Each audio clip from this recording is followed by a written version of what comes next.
واش الاصدقاء، كنتمنى تكونوا بخير وعلى خير وبصحه جيده.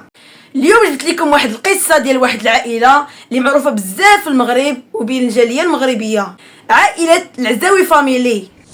عائله بدات من الصفر، من الفقر والبساطه، حتى ولات من اشهر العائلات في اليوتيوب المغربي.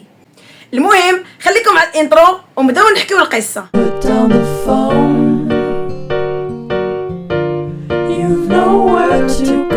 العزاوي فاميلي ما كانوش في هاد الشهره ولا في هاد الراحه اللي عايشينها اليوم. بداو حياتهم في ظروف بسيطه، عائله كتقاتل باش تعيش بحال بزاف ديال العائلات المغربيه. ما كانش عندهم الفلوس وما كانش عندهم حتى الامكانيات الكبيره، ولكن كان عندهم اهم حاجه: العزيمه، الاصرار والضحكه. واحد النهار قرر العزاوي يفتح قناه في اليوتيوب، ماشي لانه غني ولا عنده معدات، بالعكس بدا بكاميرا عاديه وبافكار بسيطه، ولكن بالحب ديال العائله كاملين قدروا يدخلوا قلوب الناس.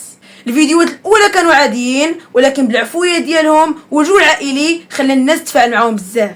بشويه بشويه ولاو كيديروا تحديات، فلوغات، سفر، وهذا الشيء خلى القناه تكبر بالزربه حتى ولات عندها ملايين من المتابعين. من عائله فقيره وبسيطه الى عائله ولات كتعيش من اليوتيوب، عندها دخل كبير ولات كتمثل النجاح المغربي في المنصات الرقميه.